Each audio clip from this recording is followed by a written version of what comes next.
Good evening. Welcome to the Future of Winning, How Data Science is Reshaping Politics and Advocacy. This event is sponsored by the Columbia University Club of DC and the Master's Program in Political Analytics at Columbia. My name is Gregory Warrow, and I am the program's director. The program in Political Analytics seeks to train a new generation of professionals, preparing students to excel in the rapidly developing field of data science for politics and advocacy. The program's mission involves the synthesis of academic strengths of the political science community at Columbia with the unparalleled professional training that the School of Professional Studies provides. Critical to this effort is the weaving of industry ties into the very fabric of the program. This evening, we are fortunate to have a panel of industry leaders who are going to discuss with us their views concerning the roles that data science and analytics are playing across the political landscape. I'm grateful that they have taken time out of their busy schedules to share their insights with us. In the earliest days of the program, I insisted that we bring Doug Usher onto the development team. Doug is a partner at Forbes Tate Partners and has been working in polling and analytics for over 20 years. I've known Doug since our days working together toward our PhDs at Cornell University. His educational background and stellar career in politics make him a perfect fit for the scholar-practitioner model that is at the foundation of the political analytics program. He is as comfortable in the campaign war room as he is in the classroom, and I am grateful for his work for the program. Doug has been the driving force in organizing tonight's panel discussion, and he is going to lead that discussion. Before I turn it over to Doug, I want to thank our wonderful events team for all of the hard work that it took to put together our gathering this evening. We will also have questions and answers after the panel discussion.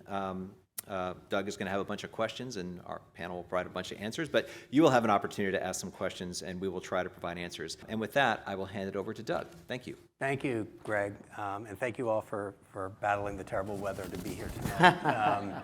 So I'm excited to do this, excited to work with my old friend, Professor Warrow, and also excited because I've been waiting to do work with Columbia since I got my waitlist letter 30 years ago. I think I'm still actually on the waiting list. I didn't get off, so fingers crossed. So we have a wonderful panel here today. Working from my right here is Patrick Ruffini, who's president of Echelon Insights. We have Molly Murphy, who's the president of Impact Research, and we have Naveen Nayak, who is the president of the Center for American Progress Action Fund. We have a bit of political variety in our group here tonight, and it's a real pleasure to have them here to talk a bit about this program and about analytics. And for those of you who are thinking about applying, please do talk with us. For those of you who have children who might do well to apply, we're happy to talk to you as well, especially if they're stuck on the couch tweeting about politics. This is a better place to be. So I'm going to start with each of our panelists and ask a question. I'll start with you, Patrick, but the same question to all of you, which is, this is about the future of winning. Okay?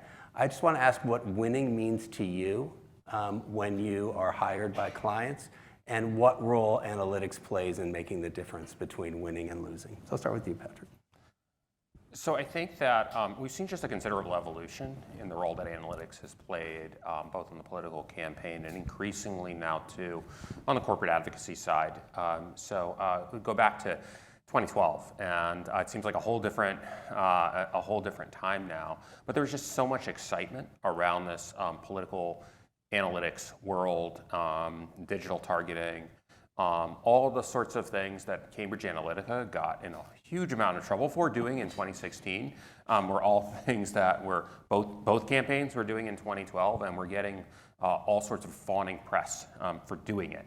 But at the time, we almost overshot, and in the sense of, after the Obama 2012 campaign, there's this huge surge of excitement that in the belief that analytics held the key and you didn't need to really do traditional polling anymore because they had cracked the code on how to measure the electorate.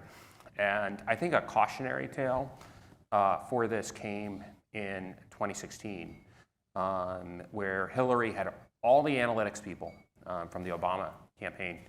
And ultimately, the decision of the strategy of the campaign was really maybe to overemphasize maybe the Sun Belt states as compared to the Rust Belt states.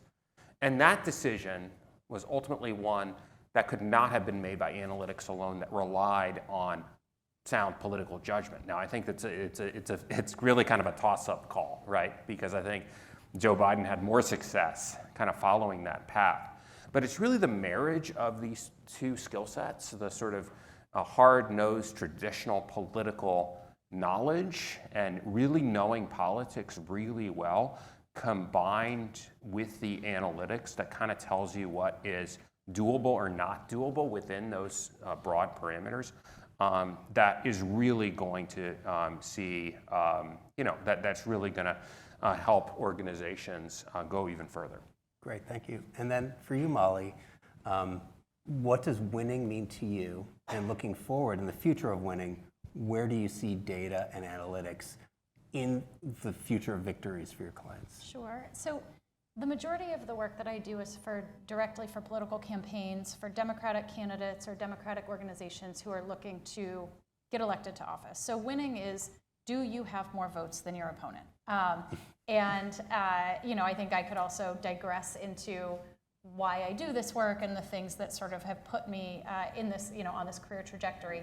But ultimately, that is a black and white answer. It is, did you get more votes on this day, or by this day, I guess, with people voting early at this point, but did you get more votes, yes or no? It is not incremental measures of progress. It is not coming up with a couple of different metrics to say, we've moved things, 2 points on this direction or 3 points in this direction. All of those things are the indicators throughout a campaign to say, are you heading towards winning? How close to your goal are you? How far from your goal are you? And I think that the future of data analytics really is being elevated as it has been since, I would say, 2012, but continuing to let it occupy an important seat at the table as a tool in the toolkit. And I think that there have been bumps along the road towards figuring out the best way for campaigns themselves, campaign committees, sort of political organizations, to figure out the best way to fully integrate data and analytics without doing, some of the things that Patrick just defined, which is clouding out other tools in that toolkit and sort of overemphasizing the importance of data at the expense of, in my political, in my professional case, polling, much in the same way that we say, hey, people are watching things online. They watch a lot on, their computers. We've got to advertise to people on computers. Digital ads, put things on YouTube, put things on Hulu. That's where people are starting to watch TV. We would never say, but only do that now. And so I think the future is figuring out sort of the right integration between the analytics that can give you that deeper sense than a poll can, than the anecdotal evidence, that can tell you between now and election day, how close are you to your goals? These elections sometimes come down to 1,000 votes, 1,500 votes, a handful. Analytics can be the difference between talking to the right people who are going to get you there and talking to the wrong people. But I think in the future, it's figuring out that marriage with the rest of the sort of tools campaigns use. And Naveen, I won't let you respond to Patrick yet as the person who was in charge of polling for Hillary Clinton 2016. We'll leave that aside for later. But for you at Center for American Progress, winning is not just you won the votes. And in fact, sometimes it's not even you won the piece of legislation. So what does winning mean to you? And how do data and analytics help you as you define your goals for your organization? Sure. I mean, I do think the kind of where I sit at a nonprofit that works on a whole range of issues, winning does get defined really differently depending on the fight you're in, or we do some electoral stuff, and sometimes the base building is getting the right people in office. If you don't get the right people in office, you don't have a chance to advance the policies and the issues you care about. But then once those people are in office, thinking through how you're going to create the conditions that allow for those policies to actually get enacted. I don't know, privilege, misfortune. I worked on the climate fight 12 years ago in 2009 and 10 from a different place, trying to pass climate legislation, and the bill failed. We never got it passed. That was a clear definition of winning, and then was sort of in the thick of the fight in the last 2 years. Again, the first time in 12 years, the US really tried to take this issue on, trying to pass climate legislation. And in both cases, understanding, using data, and to Patrick's point, the tools available have changed so dramatically in that 15-year period, but trying to understand how, the difference in an advocacy thing, unlike an electoral one, as Molly was alluding, our audience are decision makers, right? They're not the voters necessarily. Really, it is decision makers at the end of the day, 50 senators or 60 senators and 218 House members who are our audience, and understanding what they care about and how we are actually creating the atmosphere for what they're consuming and how they're making their decision. Data kind of influences so much of that, both in terms of how we decide to frame an issue, what goes into the policy and how it gets talked about. But, and I think this is a really dramatic shift from 15 years ago, our ability to create content and actually see how people engage in it now is so different, right? We can create content around the issue of climate, the need to tackle it, and get instant feedback. It's obviously with a segmented part of the electorate, but our ability to get information on whether the messages or content is resonating, what's working in different parts and on different platforms, has completely changed how we think about trying to actually win these policy victories. And being clear-eyed about those things, given the moment and context, is really important. So Molly, for you, a question you get all the time, I'm sure. The world of polling is changing, sometimes for the better, sometimes for the not so much better. Just a two-part question, because I think it's really important and relevant, and people always have questions about how can they know my opinion, the opinion of American people. They never call me. But the two questions are, how has your approach to data gathering changed to address the challenges that exist now in polling that I'm sure this well-read audience knows about? And second, how do you combine the data you get with other data, big data sets on purchasing, on behavior, et cetera, to get a better sense of what's going on in the electorate? Sure. Well, the line I use is that it has never been easier to do polling and harder to do good polling. You all can do a poll today, right? Like, there is just the open software available. You can do it. You can send it around. You can data gather. And there's a sort of clickbait instinct to gather and always have data. So there's just, the zone is flooded with polls on any given topic. You can do polls in a day. It does not mean that those are the high quality, rigorous polls that are going to sort of stand up to methodological rigor, that it is representative, that it is, all of the things that we would look for on a campaign as being a poll sort of worth looking deeper into. That, and then some big glaring inaccuracies in polling in 2020 and in 2016 have created major challenges for the perceptions of the industry. On the whole, and particularly looking at the 2022 election, polling was highly accurate. Now, you have to look at the right polls. You shouldn't sort of take in the bad polls when you're evaluating the accuracy of polling. And that is not by accident. When we sort of have these post-election conversations around how was the polling, this go-round, it's not the same methodologies. It's not the same approach that from 4 years prior, 6 years prior, 8 years prior, because the ways in which people engage with the world have changed over that period of time. And so when I started polling, it was all landline. There was no ability to reach people on their cell phones. I know. It's a landline. You guys can get them off of like Etsy or something. It's really cool. You can get a phone, show your kids, they won't know what it is.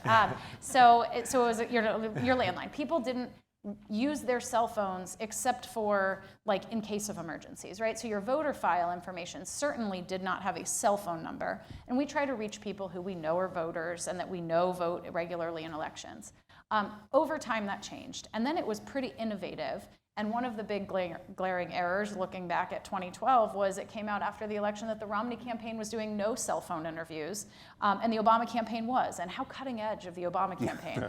And so that was sort of a shift in the industry. And that, relatively speaking, wasn't that long ago. But today, we now do, at the most, 25% of interviews from the landline. we also now call people on their cell phones, and now we text people. And because that is how people engage in the world. I'm sure most people here wouldn't answer a random phone number call to Doug's question. People do get called. We're calling you all the time. Nobody answers. Nobody answers. So we sort of do this multimodal approach. And I think if we were to sit here in 5 years, I would be telling you that the way we're doing good polling has changed even from what I'm telling you now. So I think the key to it is staying up with the trends. You're never going to be able to stay entirely ahead because, quite honestly, you learn from who you miss and from your mistakes and who's falling out, which is unfortunate. And so I think that that's the biggest piece of the sort of how are we doing it now. I think that is the answer. In many cases, what pollsters would tell you is how we got it right in 2022 was adapting. We still need to call people on their landlines. There's an audience of people who use their landlines. It is a shrinking audience, but still one that exists. So if we cut that out, we would be dropping people out, and that would not be representative. Just like we need to reach people by text because there are people who won't answer their phones. And then in terms of the second part of your question, how we incorporate other data, that's where the sort of modeling and the analytics play a huge role. We sort of gather traditional polling data and we say, okay, these are people's attitudes based on what they're telling us. But we know behavioral data is often a better predictor of future behavior than what people are going to say. And so we rely in campaigns on things like partisan modeling, telling you how likely do we think this person is based on past behavior and their modeling and the analytics to be a Democrat or to show up to vote in a primary. But it's much deeper than that. You obviously can use consumer data, but I think there are other things that I use more often, which is also looking at where there might be nuance on a particular issue, like guns. Who are the Republican voters that we may be able to engage on an issue like guns? That's obviously, that relies on modeling. Same thing on abortion or climate. There may be voters who are activated by these types of issues who you want to target with different communication that you're just never going to be able to do enough polling or dig enough into, and you really can rely on the good high quality models that then get attached to the voter files. So for you, Patrick, your firm is known for taking massive data sets and using cutting-edge design to express what the data are saying. In fact, I think was in your newsletter, you just sent out a new visualization of how partisanship has changed in the U.S., which was really fascinating and easy to see. First of all, why is that important, and where do you think that is going? I think if data that cannot be understood well by the end client ultimately can't be acted upon. So that's really kind of the, we started in 2014. We started at a time when a lot of these questions about the future of polling were just starting to be asked. You had the 2012 election, where sort of one campaign, again, calling all landlines. You had a very famous primary where Eric Cantor, who was a Republican leader of the House on the path to be Speaker, lost his primary completely unexpectedly, and his campaign poll showed 30 points ahead. So we started, and that was literally happened the week before we started Echelon, right? And so people were asking us, did you start the company as a result of, seeing that? I'm like, no, but it couldn't have been more perfectly timed. So we were always committed to doing things a little bit differently. But one of the things we were committed to doing differently was the way we presented data, where you've seen a lot of traditional polling presentations that are really kind of almost copy-paste the crosstabs into a polling deck, right? It's very dense, either text-heavy, information-heavy type of presentation. And I have personally consumed those over the years and found them extremely valuable. I found them very informative, chock full, dense with information. But that's not how everyone who is a strategic decision maker, whether for a campaign or a CEO or somebody who leads a trade association, wants to be able to consume and act upon data. So we understand ultimately, the data set, I think there's good reason why you see those traditional polling decks, because the underlying data is pretty complex, right? It's pretty, we're interviewing lots of people. There are lots of important groups that we need to track. measure over time. We need kind of almost all of those advanced, there's an impulse to present all of those advanced analytics right in the PowerPoint deck, right? And we get that. But at the same time, is there a more interesting visual type of presentation that we can, easily convey? And I take a lot of, when I taught a class, it was really, a lot of it was based on the work of Edward Tufte, who is this author on really the art of data visualization, and it is an art, right? Not just a science, but the idea of you're compressing very large-scale data sets, including the idea of perhaps millions or hundreds of thousands of data points can be actually visualized on a single page, right? You're compressing it, but each of those things is a single dot, and almost, and you're coloring them differently or using various techniques and strategies to convey the differences in the data. That's what we've really been focused on, is how do we make a visually arresting presentation that that will really stick with people, and then they can act upon to make decisions. Naveen, I'm going to ask you a slight curveball question. Not what I asked you in advance, but it's not going to be that challenging. Both Molly and Patrick all three of you have very lofty titles and have had strong careers. Two of you are working in data, right?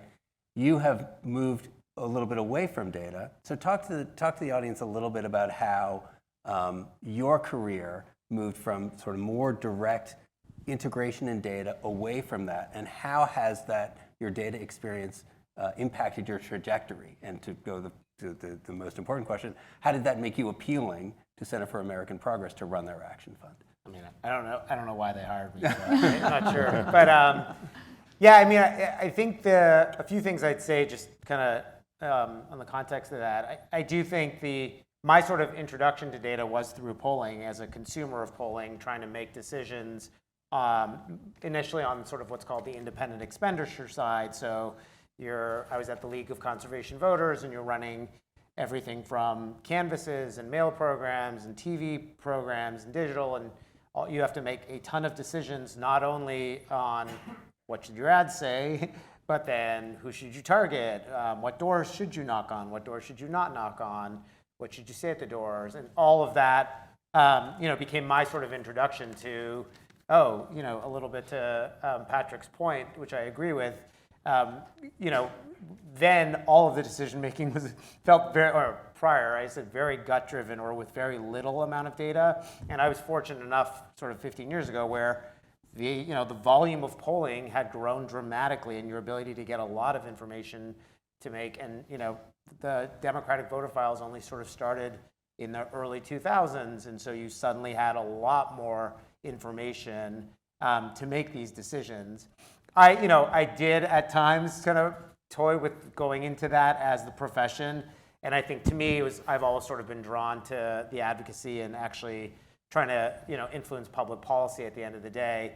But it didn't change the idea that being able to make good decisions, or at least having a theory of how you are making decisions, because the one thing that is still a challenge, and both Patrick and Molly alluded to this, is making sure that you're using good data to make these decisions.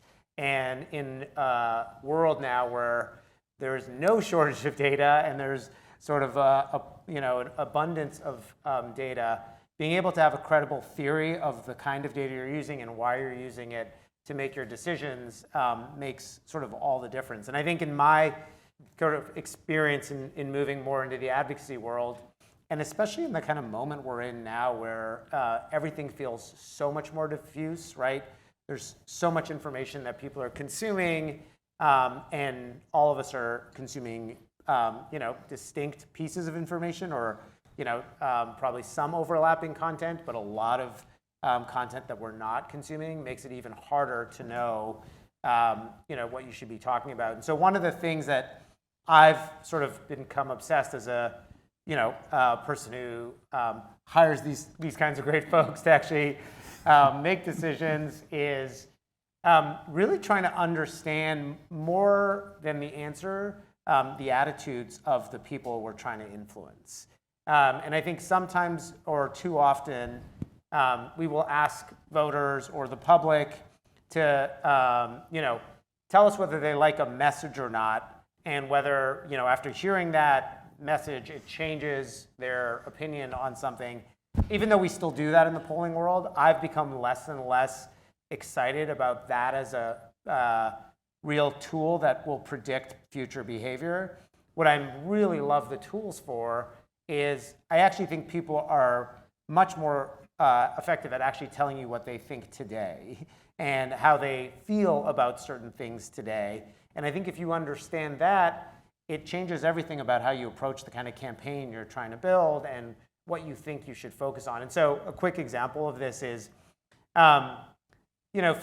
whenever we ask people a whole set of issues, there are a lot of obviously issues that people, will hold really, really dear to them, or will tell you that are, in a rank order, some sort of prioritization.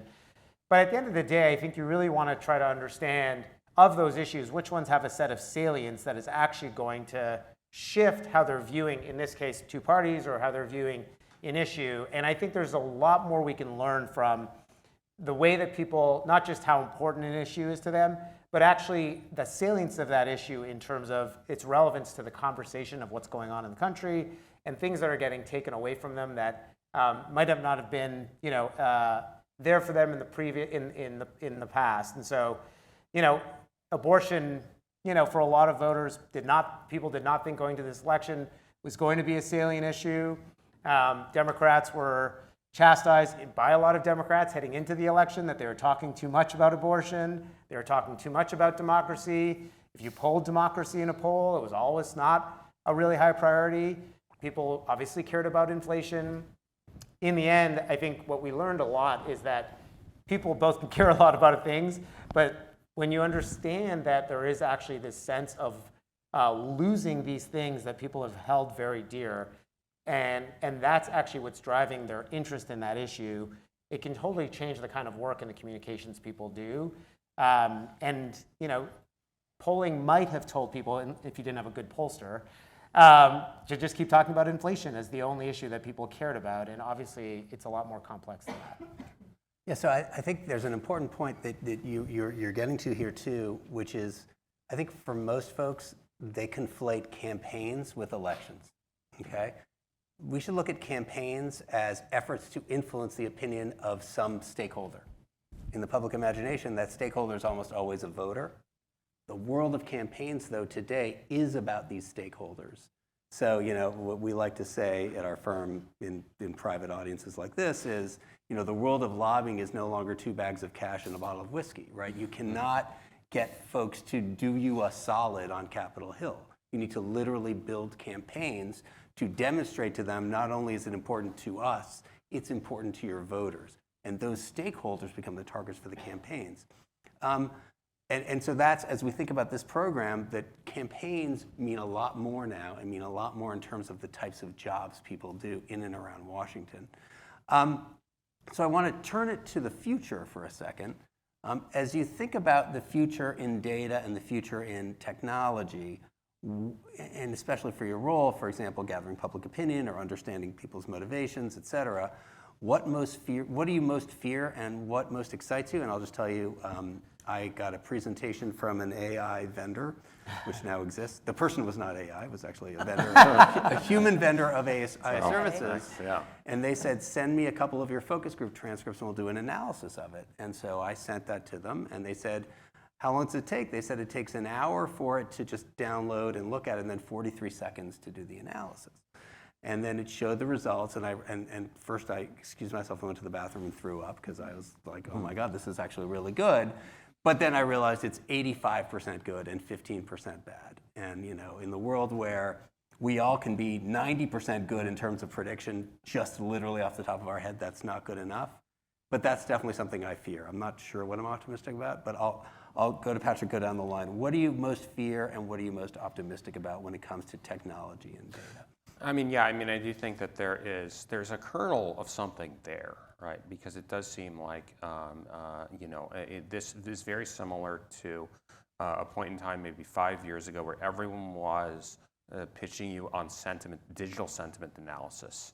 And it was literally the digital sentiment analysis was a list of words that were either coded positive or negative, and they just literally tallied up in a tweet how many quote positive words and how many quote negative words. This had absolutely zero predictive value, zero actionability for anything, for any kind of campaign.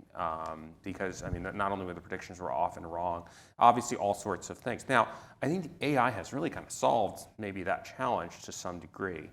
But the question is, how do you, my question for the AI vendors, for the AI people out there, is how do you incorporate this in a workflow that then allows for the human being to take that analysis and take it further, as opposed to having to completely redo the analysis because the person didn't quite get something right at the beginning of the process.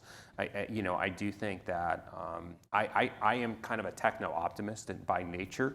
That was sort of my first sort of gig in politics, was working on digital and technology way back in the Bush campaign of 2004. So I am more optimistic than not about a lot of these new technologies as they emerge, but at the same time understanding that you're going to see a whole lot of people flooding the market with not necessarily a deep understanding of what the client needs are. So I think I'm hopeful that we can shape this in a way that's ultimately going to be useful, and it's not going to be viewed as competitive with the traditional work of traditional pollsters or analysts, but very much complementary, because I now have maybe a starting point. Or I can really, if I'm presented by a client with a new and unfamiliar issue to poll, I can maybe have do some of the background research and then take it further myself, and then maybe that sparks an idea of mine. You can tell that I've maybe done this, right, or maybe tried this, where I ask it more questions. So it's really the human interplay with the automation that I think is going to make the real difference. Okay, Molly, same question to you. Yeah, I mean, honestly, my answer is very similar. I think the thing I am most fearful of is the thing that I also feel most optimistic about. You can sort of spiral out on bad use case of AI. I mean, AI is sort of the thing I'm optimistic and terrified of. I similar to Patrick, I do not have a fear that AI is going to take away the jobs of pollsters. It shouldn't. I mean, now maybe I'm thinking of my narrow industry where polling is also used to inform campaign strategy, which is an ongoing 2-year endeavor with a campaign that goes well beyond the day-to-day of here's your poll, here's your readout. But I think it can add efficiency, and I think it can help you think through things that maybe you would not have thought about, because there's a lot of grinding work in a focus group, a 2-hour focus group, and then a transcript, and then a report, and then there's a lot of things that if you can lend efficiency, you're allowing more time for thoughtful analysis. And I think the point Naveen made earlier about sort of fundamentally understanding how people feel and what they are afraid of and what they are motivated by and how that can interplay with an issue, at least today, is a very human thing. And I think that, sort of whether it's data analytics and data science, whether it's AI or human strategists working on campaigns, you can't just have one and have sort of a winning campaign. And I think the more you're able to sort of leverage the human, thoughtful strategists with the data science, with the AI, you're going to have ultimately a better product that ideally meets people where they are and meets their needs in a way that is better than campaigns have been. Now, I think what is also likely going to happen, just like we have a lot of junk polls out there because polling is cheap and easy, is you're going to have a lot of junk analysis and bad uses and abuses of AI, and probably a lot of unfair labeling about what you get out of it, because junk in is junk out. And so I think that it doesn't mean that we're not going to have speed bumps where the 2026 election is the AI election, and then all of a sudden 2028 everybody's an idiot because we used AI the wrong way. So probably those things are going to happen. And I think that ultimately, though, these things are tools and they're products that are used to make things better. Products can obviously also be used for ill, and I don't think that we're going to ever sort of have machines take over campaigns, Right. I guess. Right. We might as well say that, right? 'Cause Yeah. if they do, there's really nothing we can do. Yeah. Naveen, how about for you? Things you're optimistic about and things you might fear, especially when it comes to the world of issue advocacy, and maybe even think a little bit about the media side and the information side, because obviously when you're trying to advance an issue, you actually need people to get at least reasonable facts that are on your side. Yeah, I mean, I maybe that's the pessimistic side for me, which is, the challenges of reaching people are just getting that much harder, both because people spend time on so many different platforms, and I think, they spend even fewer times on a broader variety of platforms, and I think, you now see campaigns, at least well-resourced campaigns, will spend money advertising inside video games, and I don't think that's necessarily going to be an option for most people doing advocacy work in terms of, and so the challenges of actually both trying to reach people and combat, I think, the sort of proliferation of disinformation on an issue that I think is going to become even bigger problem. I think I worry that as much as there's been a democratization of the access of media tools, it's also completely polarized us in terms of not having a common reality and not having a common set of facts. And I worry that is just getting worse, which makes your ability to win on issues that much harder. I am heartened. The thing that's already here in some respects is the ability to gather large volumes of qualitative data. You really was that you had to sit in a room and listen to 8 or 10 people talk, and I remember many of those experiences where, you're screening people, you're asking them questions to figure out who should be in the room, and 5-10 minutes into the conversation, you're like, oh, I have the wrong people in the room. Like they're just, and you've spent time recruiting those people and money, and it's like, this person is clearly not a Democrat or clearly not a Republican, or they're an independent, but they're always going to vote against the Democrat, whatever it might be. I think those days, even though there's value in those kinds of conversations, your ability to get large volumes of qualitative data very quickly are really exciting right now, which I think is a big difference. So I'm looking forward to the deepfake AI-generated focus group participants that we can then do via Zoom and still charge our clients. I think that's going to be where it'll be fun. So a real quick question for each of you before we go to questions. And I think we're collecting questions. If you haven't, Kira in the back has got some questions, and we'll probably let folks jump up and give a couple as well.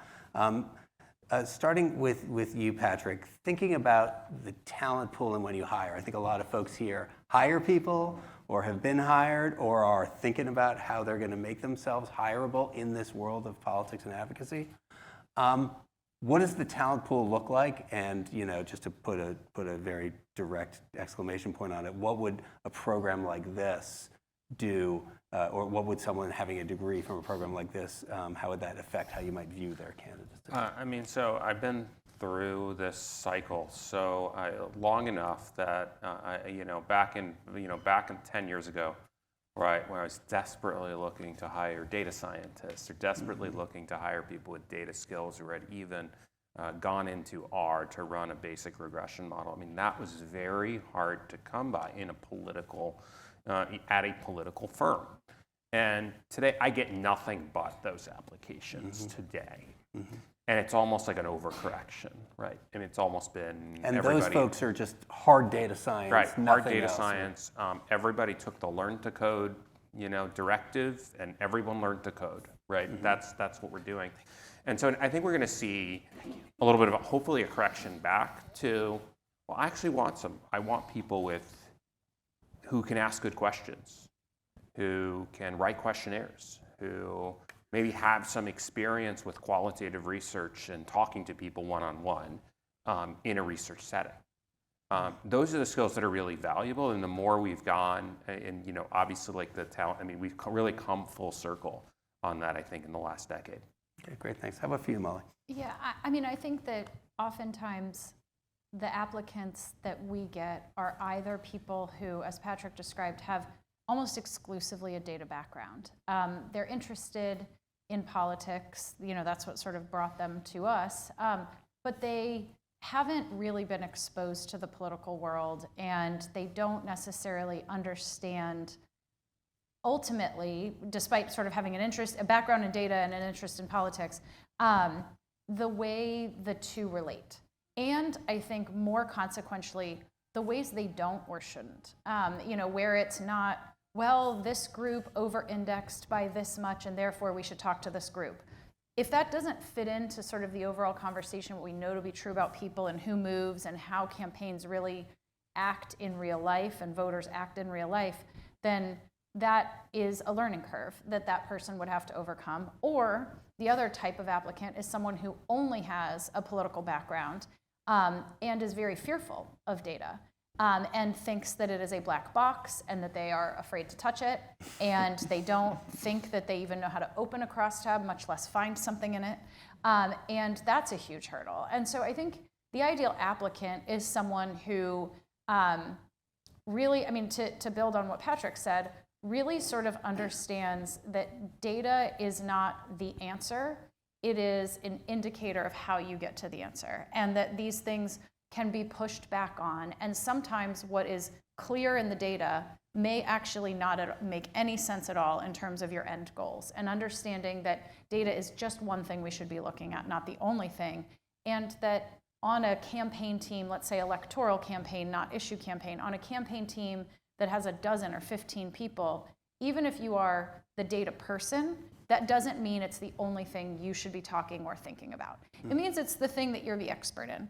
But that you should also understand how the communications person or the TV person or the fundraising person all sort of need to speak the same language. And so having that sort of like full 360 ability to sort of look and think about that more critically, I think is the absolute ideal applicant. And I don't think there are enough of those people out there. You really sort of get one or the other, and you wind up training for whatever the sort of thing they lack is.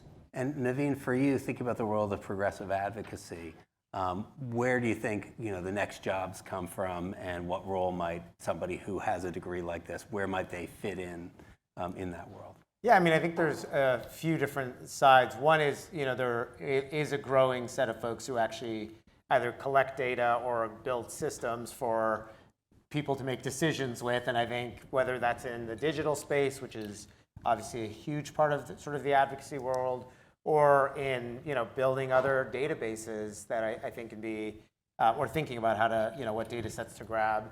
But I think most people, I'd say in the progressive advocacy world, are more the people who interrogate the data and have the ability to work with the folks who collect the data and really think through what the implications of the data are and how that shapes what, sort of to Patrick's point earlier, which is, someone will present you the data, your ability to figure out what the implications of that and what decisions have to be made from it, I think are really crucial. And I think that it is sort of that inquisitive, curious, being able to understand the implications of data for the kind of work you might do and how you might go about your work.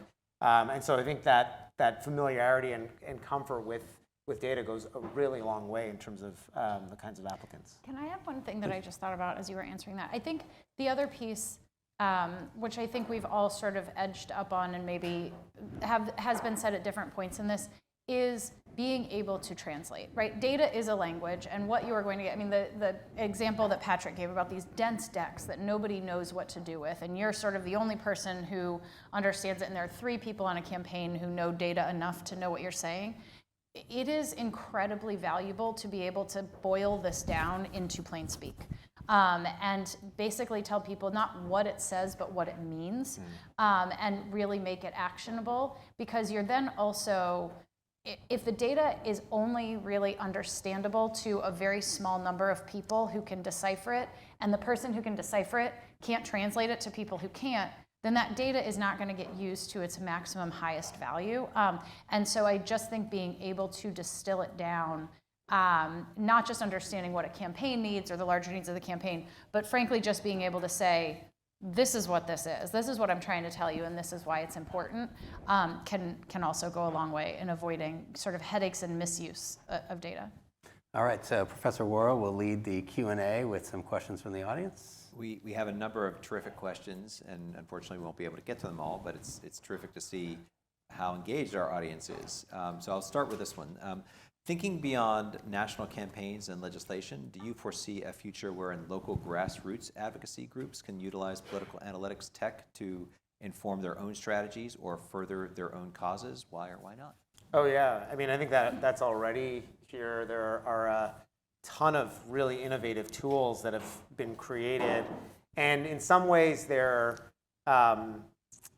value is so much greater, in part because there's less resources. The impact of a good campaign in Rhode Island and Montana is that much more amplified than I mean, I'll be totally humble. Obviously, any single organization in DC is a drop in the bucket in some of these huge policy fights. But you go to a lot of these state legislatures and there's less resources, and so there are really great tools for both targeting, for figuring out how to engage the legislator that you're trying to move, because that's usually, again, your decision maker, or for activating a set of constituents, and that can have a really big impact with just a small investment, and data helping you target those folks can be so much more meaningful.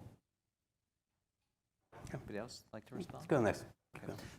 So we talked a little bit about focus groups, and so there's a question about focus group methodology. Do you see a difference in how effective different kinds of the way you run focus groups are in a common room versus doing focus groups with individual interviews? Which do you, is there a preference, or which do you find more helpful? Sometimes I get asked this question a lot by clients. They say, we want to do some qualitative, we want to do focus groups. Should we do people in a room? Should we do people on Zoom? Should we do what we call qual boards, which is message boards? So everybody can see what others are saying, but you're not engaging in real time. There's not the same back and forth. You're at home. You can do it at your leisure. There's the individual one-on-one interviews where a person's talking to a moderator. There are now, I mean, so many tools that I would just suck up all the time in my answer talking about different qualitative tools.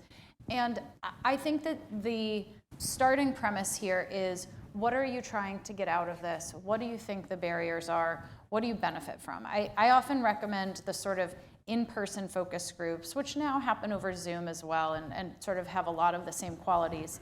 But where you're looking at people, you're seeing their facial expressions, you're watching them think through things. When it is, you're trying to get a sense of a values conversation, not just what do you know about the issue and how are you responding to information. If you're trying to talk about a candidate who is a person who has qualities that may not just boil down to where are they on the issue, and people will feel fairly comfortable talking about a person or what they think about what's going on in their state.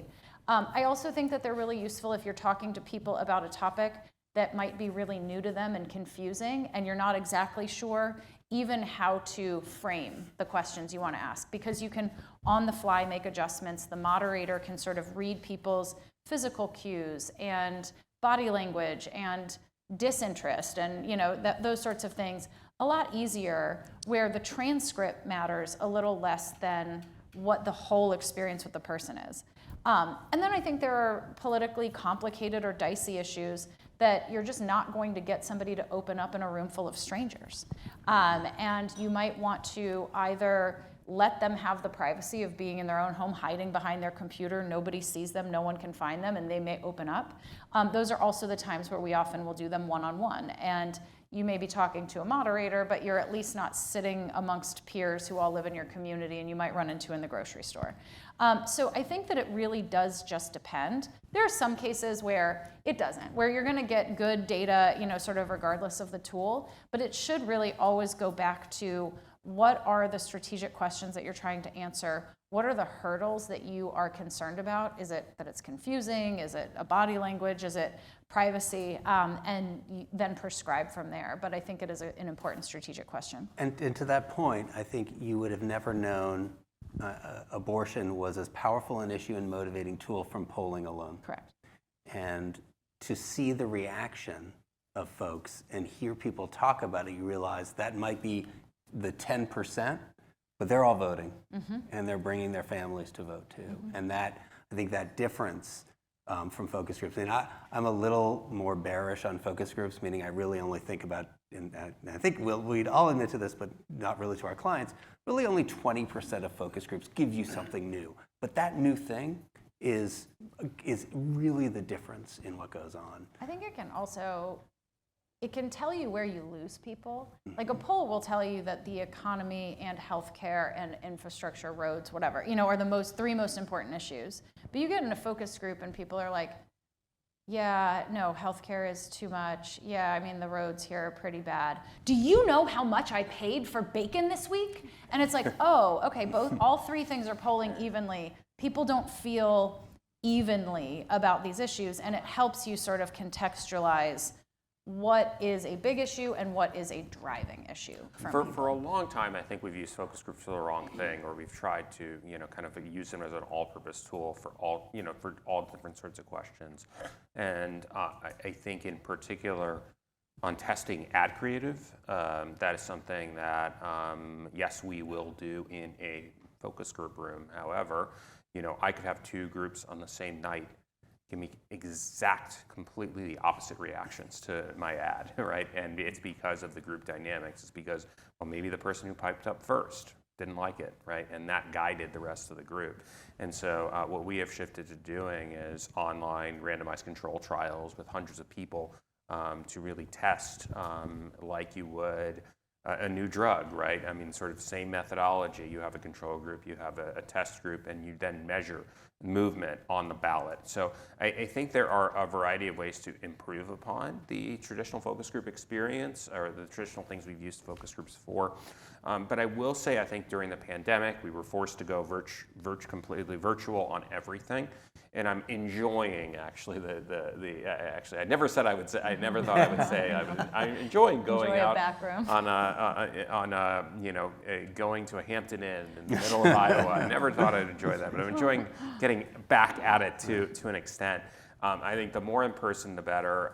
We started doing early in the pandemic a lot of qual boards, and I think that has its place. But I have gradually, like where I've replaced, I've said that doesn't really give me again that personal touch, that personal connection with the respondent. So, and I think that where the Zoom groups are a good middle ground between the two, is it allows you to bring in rural participants. It allows you to bring in folks who are really underrepresented in a traditional focus group setting that are mostly kind of out in some suburban strip malls somewhere. And you're really limited to people who live close to that. As we saw in 2016, the voters who matter are not necessarily the ones who just live in suburbs. I'm going to take moderator privilege and add one thing to that, which is we've talked a lot about big issues that people talk about a lot. In my work, I deal with little issues that no one ever thinks about or cares about. So, I do primarily corporate advocacy around lobbying efforts, and we deal with things people never think about, like the tax rate on liquid nitrogen, right? But these are, or permitting reform for a transmission line that's going to go through a piece of Maine, right? Things that nobody thinks about that are bet the company issues and bet the future for entire industry issues. So where we use qualitative is to actually figure out, because as people think about issues, they don't have an opinion. They'll probably throw out an opinion, but as they have something they've never heard of, they then tap it to a value that they care about. So take the liquid nitrogen tax example, is my favorite, because who would think about that?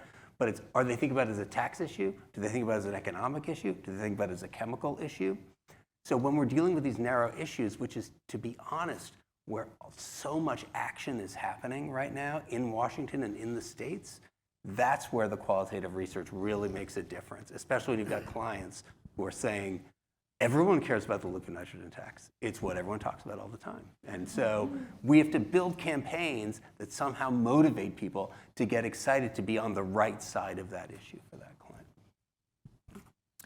So we talked a little bit about artificial intelligence, but are there, so short of artificial intelligence is a type of machine learning, right? And everybody's really exercised now about artificial intelligence, but are there other innovations that maybe are less, not making headlines in like machine learning and modeling that we should be paying attention to in terms of how they might positively or negatively affect the world of polling and campaigns? Well, I think it's, I don't know that there are new methods being developed beyond the LLMs, right? I mean, I think that is clearly the new thing right now. But I think that the process of actually putting this directly in the hands of the consumer is potentially, potentially going to be something that, matters, particularly for on the campaign side. I mean, there are platforms today that will literally say, all right, what do you want to predict? Here's your survey data, and press a button, and we'll model it. You almost don't need the expert, right? And to what extent is that going to either fall prey to the AI problem, where it's only 85% as good? But when is 85% good enough, right? I mean, you're talking about big national campaigns are always going to have the money to hire big polling firms, to hire big analytics firms. But what about the long tail of campaigns, right? The thousands of folks running for the state legislature, where analytics can make the biggest, it actually makes the most difference for local candidates, because people don't really know how they're voting, necessarily don't go into the voting booth knowing exactly how they're going to vote on those down ballot elections. They do know how they're going to vote for Senate. They do know how they're going to vote for president. And so all the tools of a campaign, how do we democratize access to that? So that's something I'm certainly paying close attention to. I think we have time for one more. Sure.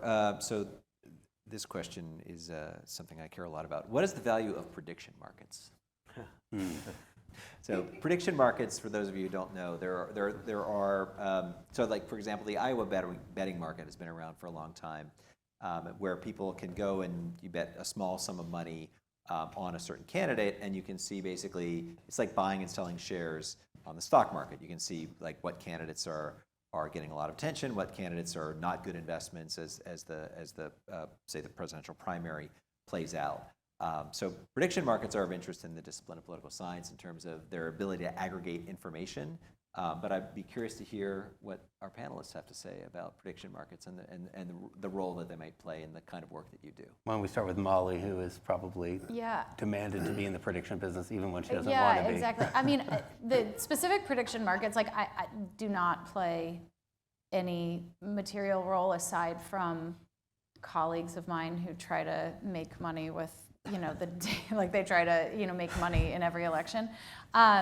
But they honestly, it doesn't come up. I mean, there will be times that ahead of, the Republican primary, for instance, like the, presidential primary, people will take a look at that to see which candidate we think is going to sort of catch fire, if this is sort of a do-si-do of candidates. I mean, I don't think that's true now, but I certainly remember that in 2012 and in 2016, to sort of try to figure out who was going to be the next one in the national spotlight, and could you sort of stay one step ahead of it? But that was much more for guiding media coverage. I think of the prediction markets as much more of an indicator of where press goes, and then where press goes, voters tend to follow, especially in primaries. I don't think that they have much appeal or interest in a general election, D versus R, at least from my vantage point of the world. I think they're, they're water cooler conversations more than they are having any real use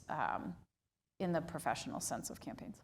All right, we're actually beyond time, so let's thank our guests, Patrick, Molly, and Naveen.